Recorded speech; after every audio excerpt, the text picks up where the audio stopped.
Estamos no 7º episódio de Ajustando as Lentes São Francisco do Sul em História. Hoje apresento algumas informações, resultados de uma pesquisa desenvolvida por mim no ano de 2018 e 2019, quando cursava mestrado em Educação na Universidade Federal de Santa Catarina, na UFSC, sob orientação do professor doutor Ademir Valdir dos Santos, a quem eu sou muito grata, na linha de pesquisa, Sociologia e História da Educação. Quero também externar a minha gratidão aos amigos, companheiros de travessia, que presenciaram todo o meu esforço naquele período. Agradeço a amiga Neiva de Assis Brasil, que muito me acolheu no Recanto dos Araçás, lá na Lagoa. Agradeço aos servidores da Biblioteca Pública Municipal, José Augusto Ribeiro, em especial a Carmen, a Thaís, a Renata e ao Bacia. Sim, também pesquisador. Agradeço imensamente aos amigos do grupo de estudos e pesquisa em História da Educação e instituições escolares em Santa Catarina. E a tantas outras pessoas, gente aqui de São Chico também, como a professora Elizabeth Filgueiras, o amigo Josias Camargo, que muito contribuíram com informações e com fotografias. Vem comigo!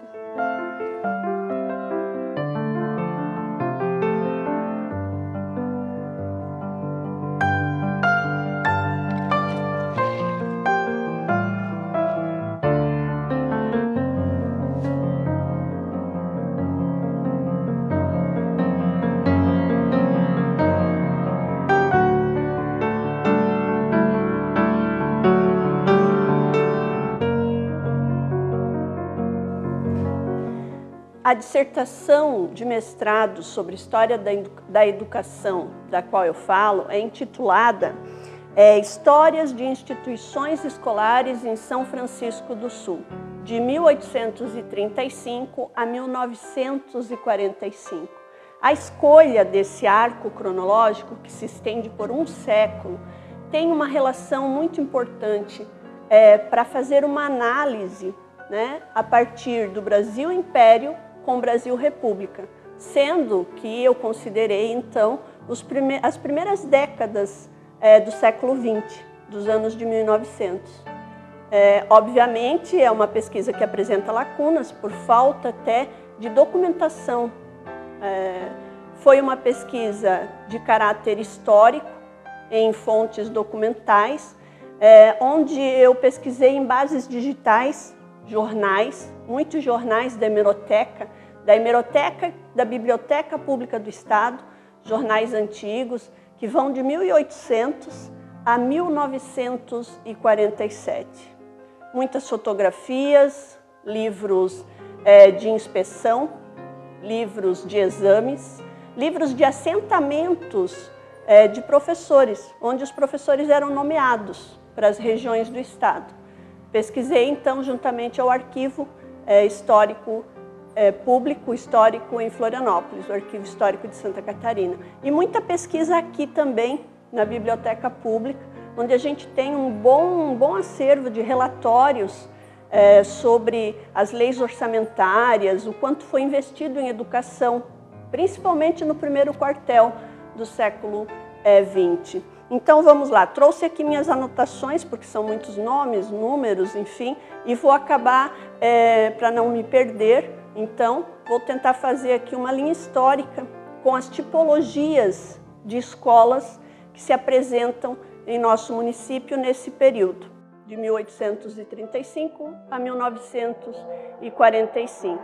Vale lembrar que, mesmo na República, já depois de proclamada a República, em 1889, nós tínhamos no Brasil um grande número de analfabetos, um grande número.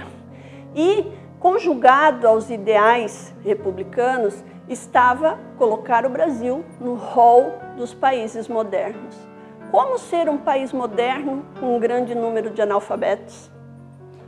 Daí é feita toda uma movimentação de um projeto civilizador. Um projeto para tornar o Brasil, então, aceito entre esses países ditos modernos na época. Vale lembrar que a lei que tornou obrigatória a criação de escolas em vilas e cidades, ela é de 15 de outubro de 1827. E nós estamos falando aí que mesmo depois ali da proclamação da República, as escolas nas vilas e cidades ainda são muito poucas. Trago aqui esse contexto em São Francisco do Sul, para nós termos assim uma imagem disso, um cenário disso. E apresento então algumas frases aqui dos escritos de memória do senhor Damásio Carlos Maciel.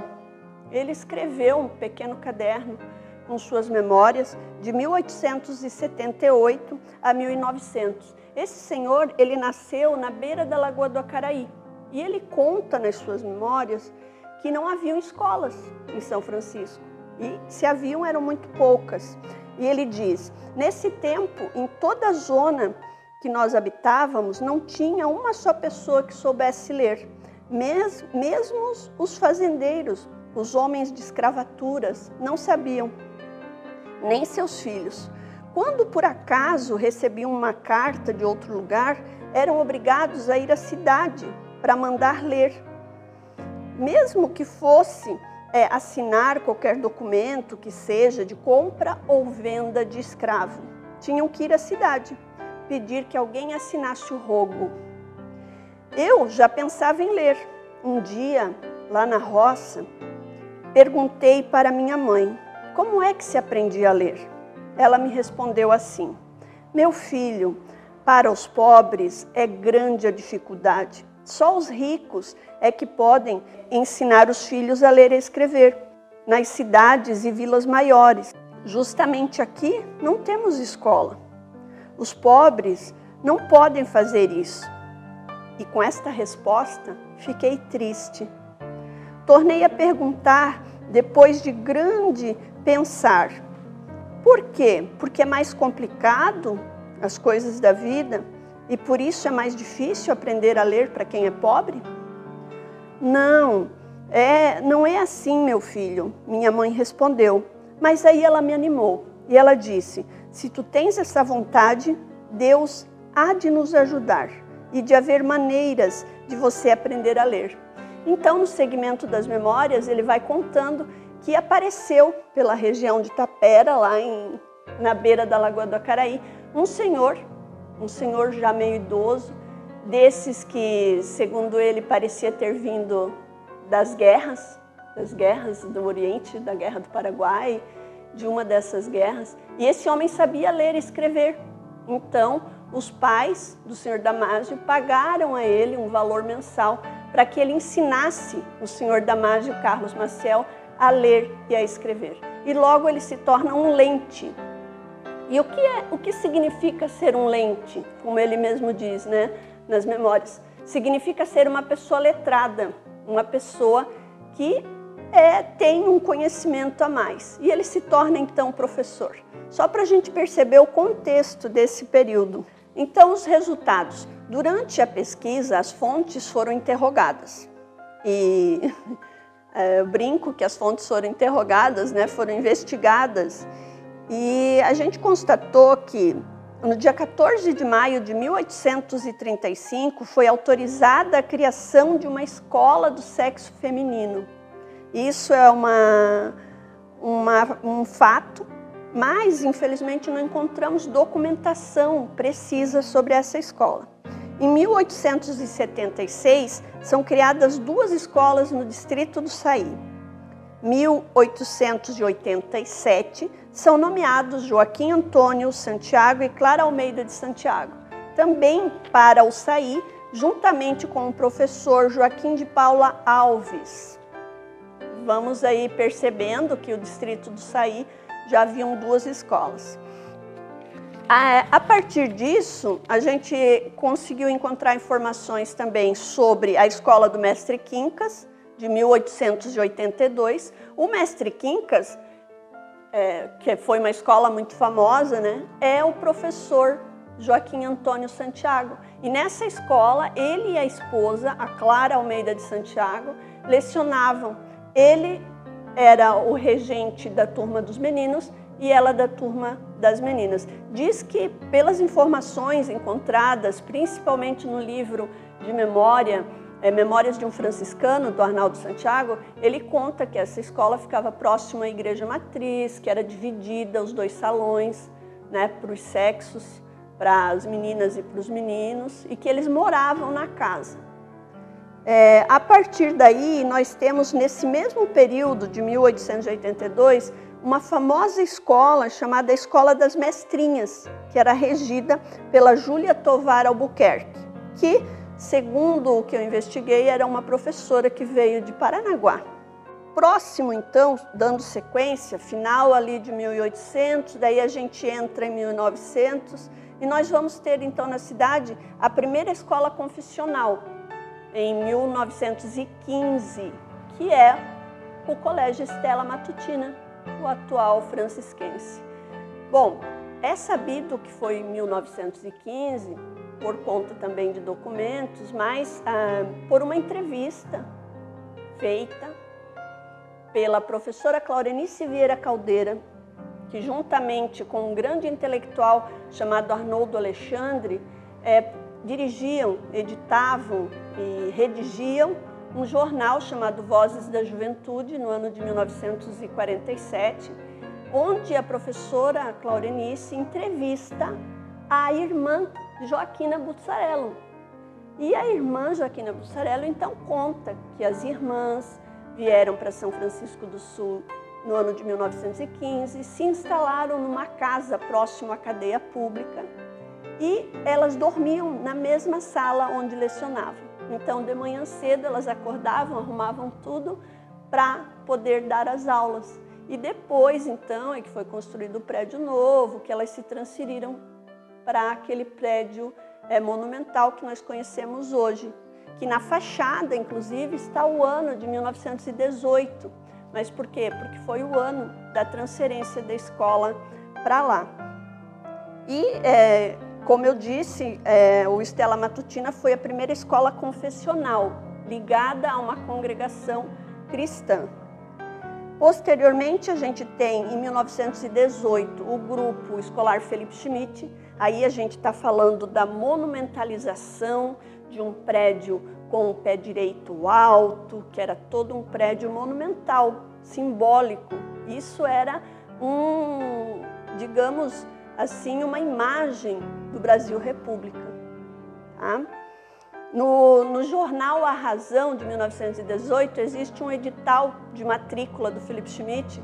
É muito interessante a forma, né, como eles descreviam o aluno e diziam que podem se matricular crianças calçadas ou descalças e que imbecis não seriam aceitos.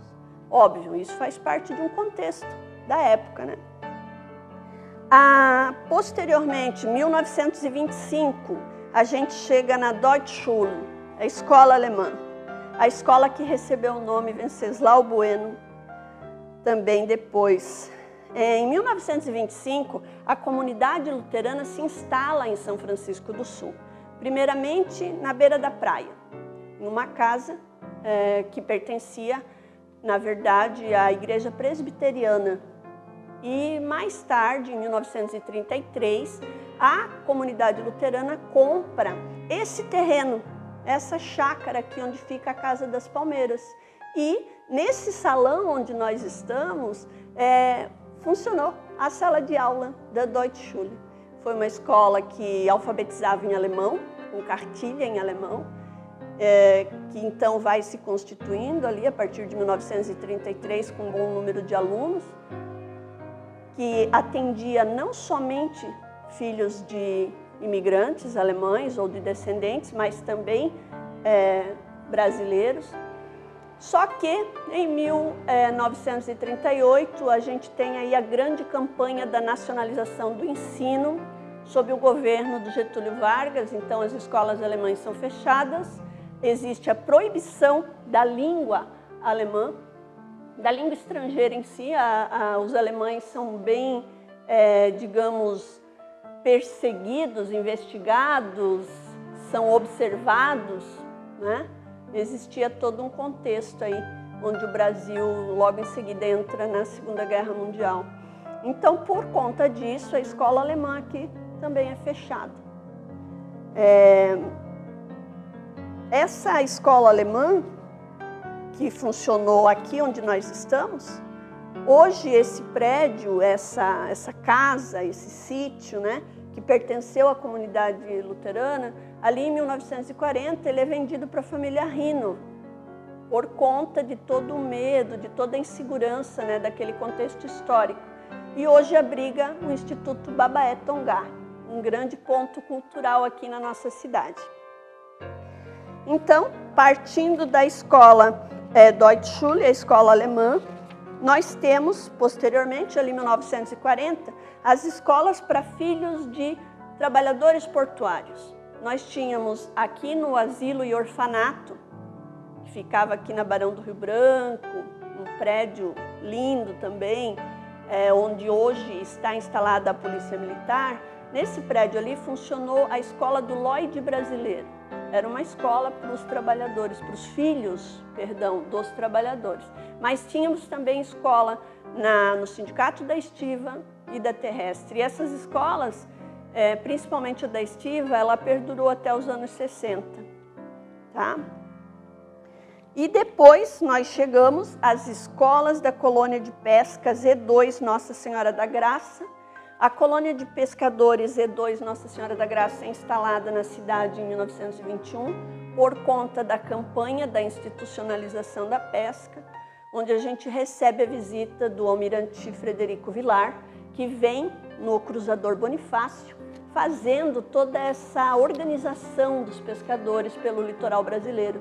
E um dos intuitos era alfabetizar os filhos dos pescadores. Então a colônia de pesca prestou um serviço imenso para São Francisco do Sul, criando muitas escolas em diferentes comunidades.